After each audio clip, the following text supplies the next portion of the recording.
आशीर्वाद मिलता था, कोई भी किसी तरह की अनुकूलता या सुविधा थी, उन्हें दुख होता है। मैं जा रहा हूं तो तुम मेरे लिए दुखी हो? नहीं, अपने लिए दुखी हो। और अंत में एक वाक्य बोलते हैं जो हम सबके समझने के लिए है। वो कहते हैं, न तो ब्रह्मण कामाय ब्रह्म प्रियम भवति। भगवान के लिए भी भगवान किसी को पसंद नहीं। आत्मनस्तु कामाय ब्रह्म प्रियम भवति। दरअसल हमारे स्वार्थ पूरे होते हैं, इसलिए ब्रह्म हमें प्रिय है, भगवान हमें प्रिय है। इसलिए कल्पना ही छोड़ दीजिए कि हम भगवान के लिए कुछ कर पाएंगे। कुछ नहीं कर सकते, करने की जरूरत भी नहीं है, क्योंकि उसको कुछ चाहिए नहीं। चाहिए इसलिए नहीं क्योंकि वो अधूरा नहीं है, पूरा है पहले से। हमें जो करना है अपने लिए करना है। तो इसलिए चाहे आप जहां जाइए, जिस सत्संग में जाकर के बैठिए, चाहे यज्ञ की वेदी पर बैठिए, चाहे आपको कभी लगे कि नहीं मंदिर जाने की इच्छा है, छूट है, जाइए, लेकिन ये सोच करके मत जाइए कि भगवान के लिए कुछ करके आ जाएंगे।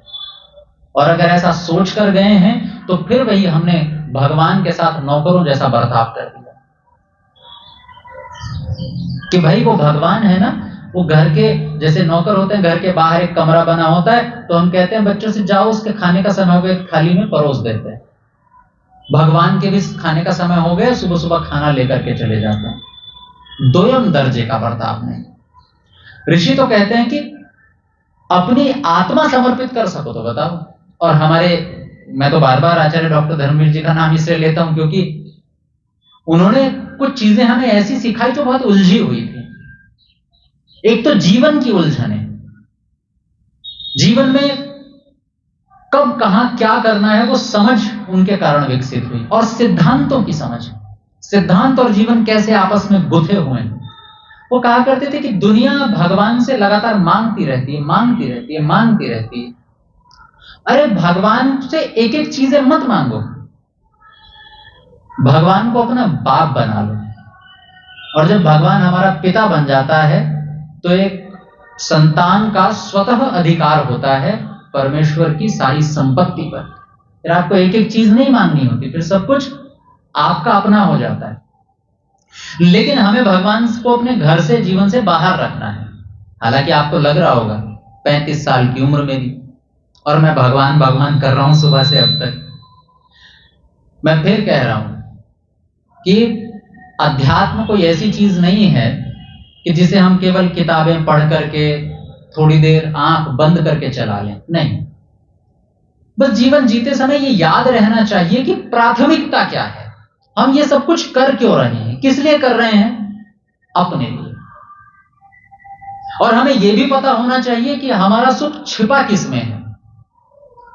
दुनिया की चीजें जरूरतों के लिए मिली हैं, लेकिन जब अंदर के सुख की बात आती है ना, मैं इस चीज को पिछले दिनों महसूस कर चुका हूं कि आप अगर किसी बोझ को लेकर के जी रहे हो तो वो बोझ केवल तभी उतर सकता है जब अंदर से स्वीकृति आ जाए, हां मैंने गलत किया, और उस स्वीकृति को स्वीकार करने में चूकना भी नहीं चाहिए। अध्यात्म यहीं से शुरू हो जाता है। मेरे मित्र मेरे साथ रहते थे, तो ऋषि उद्यान की घटना है, और कई बार ऐसी बातचीत हो जाती थी, लेकिन एक बार राजनीति पर चर्चा चल रही थी। अब मैं दक्षिण पंथ की विचारधारा वाला, वो वाम पंथ की विचारधारा वाला थे, तो बस ऐसी चर्चा चलते चलते चलते चलते बात गहमा गहमी तक पहुंच गई, और गहमा गहमी इतनी हो गई कि दोनों ने एक दूसरे को कुछ ऐसे शब्द बोल दिए जो नहीं बोलने थे, कटु हो गए। अब कटु शब्द बोल तो दिए, इतने दिनों से साथ रह रहे हैं, 3-4 साल हो गए, कमरा भी एक ही है, लेकिन अब करें तो करें क्या? बोल दिए तो बोल दिए, अब बोलने के बाद वो अलग हम अलग, सोने भी जाना है, कमरा एक ही है दोनों का, क्या करें? तो मन बेचैन पड़ा, बहुत परेशान। मैंने फोन निकाला, फोन निकाल करके मैंने कहा भाई देखो, बातचीत तो जो हुई सो हुई, पर यह शब्द मुझे नहीं बोलना था, मैं इसके लिए माफी चाहता हूं। अरे बोले मैं भी बहुत परेशान था, मैं भी फोन करने ही वाला था, सच में बहुत गलत बोल दिया, मैं भी माफी चाहता हूं, मेरी गलती। हो गया इतना सा समाधान। लेकिन ये शुरुआत कहां से हुई कि जब हमने देखा कि मेरी आत्मा बेचैन है, और मेरी आत्मा को चैन कैसे आएगा, संतोष कैसे आएगा। उसे शांति कैसे मिलेगी? इस बात से कि चलो मिल तो जाए, जरा दो बातें और सुना दें। नहीं नहीं, इससे शांति नहीं मिलेगी, इससे अशांति और थोड़ी सी बढ़ जाएगी। तो मैं ये नहीं कह रहा हूं कि हम सब अपना सुख अपना चैन चाहते नहीं है, चाहते तो हैं, पर हमें सही प्रक्रिया नहीं पता। कई बार हम चाहते तो सुख है, लेकिन काम दुख वाले करते हैं, उल्टे निर्णय लेने लगते हैं। अरे शांति स्वीकार्यता से मिलेगी, दोनों की आत्मा में शांति पड़ गई, बात ठीक हो गई। इसलिए जब कभी लगे कि आपको कोई चीज ठीक लग गई तो उसे स्वीकार करने में देर मत कीजिएगा। आत्मा की शांति बहुत जरूरी है। नहीं तो लोग तो संतोष पता नहीं किस किस चीज में ढूंढते रहते हैं। लोग तो संतोष इसमें भी ढूंढते हैं कि आप कमरे में हैं और एक मच्छर आ गया कमरे में, बार बार परेशान कर रहा है, आप मार नहीं पा रहे, अब एकदम अचानक से यूं किया और मर गया, तो संतोष तो यहां भी आ जाएगा। आदमी इतने से में संतोष ढूंढने लगता है, पर नहीं है इसमें संतोष। संतोष के साथ शांति सुकून वो तब मिलता है जब हम अंदर से साफ हो जाते हैं, बिल्कुल साफ, और एकदम जैसे शीशे के सामने अपने आप को देख लेते हैं। वैसे योग दर्शन में इसके लिए एक बड़ा अच्छा सा शब्द है, ईश्वर प्रणिधान। और ईश्वर प्रणिधान के बारे में महर्षि एक बड़ी अच्छी सी पंक्ति लिखते हैं, तत्र परम सर्व कर्मणाम परम गुरु अर्पणम तत्फल संन्यासो। आप जिसको परम गुरु मानते हैं वहां प्रकरण परमेश्वर का है, लेकिन अगर सच में अभी परमेश्वर जैसी कोई चीज अनुभव होती नहीं है या फिर मन लगता नहीं है, तो एक दूसरा विकल्प अपना लीजिए। आप जिसको परम गुरु मानते हैं, ऐसा व्यक्ति जिस पर आप आंख बंद करके भरोसा कर सकते हैं, ऐसा व्यक्ति जिसके सामने आप खुल करके कुछ भी कह सकते हैं, जिस पर भरोसा है कि ये मेरी बात कहीं किसी दूसरे से नहीं कहेगा, इस बात का दुरुपयोग नहीं करेगा, अपनी बात से पलटेगा नहीं, ऐसे व्यक्ति के सामने जाइए और जाकर के सब बड़बड़ा दीजिए। मैंने ये गलती की, ये गलती की, ये गलती की, ये मुझसे हो गया, मेरे अंदर बेचैनी थी, आपसे बोल रहा हूं। और ये बोलते ही आप देखेंगे कि आपके मन को बहुत शांति मिल जाएगी। इसी को अध्यात्म में जब हम करते हैं तो हम ध्यान में बैठ करके आंख बंद करके परमेश्वर के सामने स्वीकार करते हैं, वही हमारा परम गुरु है। सर्व कर्मणाम, अपने सारे कर्मों को अर्पण करके जी ये कर दिया है। तत्फल संन्यास, फल आपके हिस्से, जो चाहे दे दो, स्वीकार है। फल पर मेरा कोई अधिकार नहीं कि ये वाला होना चाहिए, इसका परिणाम ऐसा दो। मैं माफी भी नहीं मांग रहा हूं कि जी माफ कर दो। माफी मांगना भी एक तरह से अधिकार है कि नहीं नहीं मैंने कर्म तो कर दिया, पर माफी मांगी है तो फल मत देना कोई, यहां भी गड़बड़ है। जो चाहे कर दो, स्वीकार, हर चीज स्वीकार है। ये हो गया मुझसे, ये मैंने कर दिया, माफ करना है करो, नहीं करना है नहीं करो, दंड देना है दो, नहीं देना है अब जो दो सब स्वीकार। ये होते ही सबसे बड़ा लाभ मुझे ये मिलेगा कि मेरे अंदर शारीरिक मानसिक सब तरह से सुकून शांति और बहुत प्रसन्नता आएगी, खुलापन महसूस होगा। उस दिन एक चीज और आएगी जीवन में, निडरता। अब डर नहीं लगेगा। नहीं तो डरते तो हम इसी से, इसको पता चल जाए तो उसको पता, अरे चल जाए तो चल जाए, बता दिया ना मैंने खुद ही बता दिया। कभी कोई गलती हो जाए और डरते रहे, माँ को पता चल गया तो पिता को पता चल गया, तो सबसे बढ़िया तरीका खुद ही जाके बता दो। अब नहीं डरता, अब कोई नहीं डरेगा, ना मित्र से डरेगा इन्होंने बता दिया तो, ना भाई से डरेगा भाई ने बता दिया तो, ना बहन से डरेगा बहन ने बता दिया तो, अरे मैंने खुद ही बता दिया ना। अब किसी को देख करके हिचक नहीं आएगी।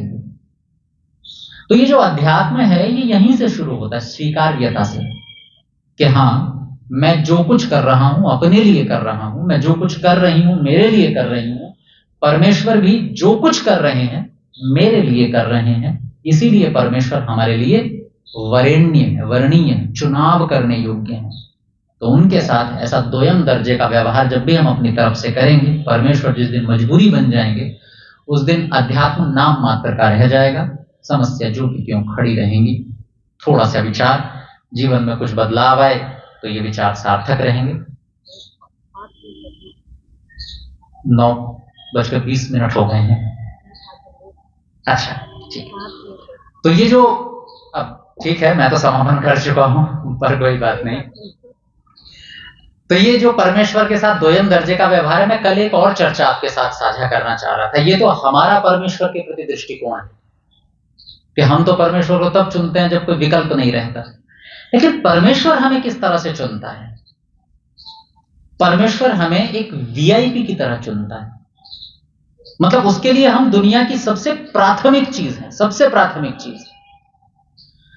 उदाहरण के लिए त्रैतवाद का सिद्धांत आप सब लोग, अधिकतर लोग तो जानते ही होंगे। त्रैतवाद मतलब दुनिया में तीन चीजें अनादि अनंत हैं, ईश्वर, जीव और प्रकृति।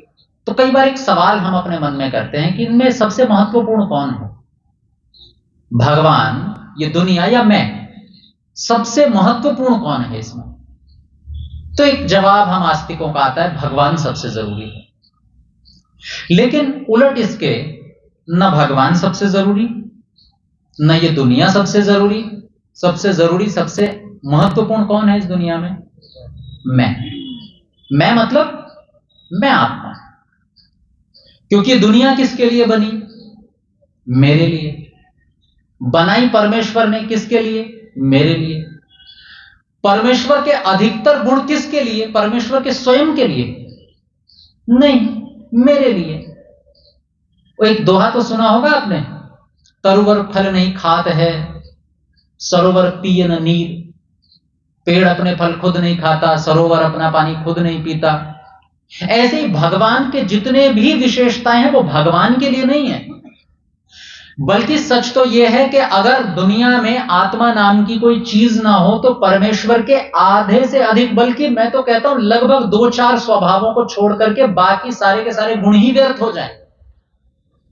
आर्याभिविनय के पहले मंत्र की व्याख्या में लिखे गए अधिकतर विशेषताएं, अधिकतर गुण, आर्य समाज के दूसरे नियम में लिखे हुए अधिकतर गुण रहेंगे नहीं। जैसे परमेश्वर है न्यायकारी, किसके लिए? परमेश्वर न्याय करता है, किसके लिए? अरे मेरे लिए। अपने को हटाकर देखिए, अब परमेश्वर किसका न्याय करेगा? किसी का नहीं। तो परमेश्वर न्यायकारी रहेगा। अरे जब कोई न्याय करने लायक है ही नहीं। परमेश्वर दयालु है, लिखा है दूसरे नियम में। किसके लिए दयालु है? मेरे लिए। और हम ही ना हो, आत्मा ही ना हो, तो परमेश्वर किस पर दया करेगा? सोचिए, परमेश्वर के आधे से अधिक बल्कि अधिकतर गुण हैं ही तब जब मैं हूं। मतलब भगवान को भगवान बनाता कौन है?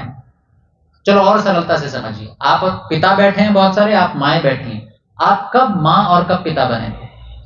जब आपके घर में एक संतान आया, संतान ने आपको पिता और माता बनाया। और संतान नहीं हो तो ना आप पिता रहेंगे ना ये मां रहेंगे। मतलब भगवान को भगवान बनाने वाले हम आत्मा ही हैं। आत्माएं ना हो तो भगवान का शायद अस्तित्व होते हुए भी ना हो। है भगवान, पर कौन देखने वाला है, कौन करने वाला है, कौन उसको पूजने वाला है? हम अपना महत्व तो समझें। तो भगवान ने तो हमें वीआईपी की तरह ट्रीटमेंट दिया है, और कैसे दिया है इसकी चर्चा हम कल करेंगे।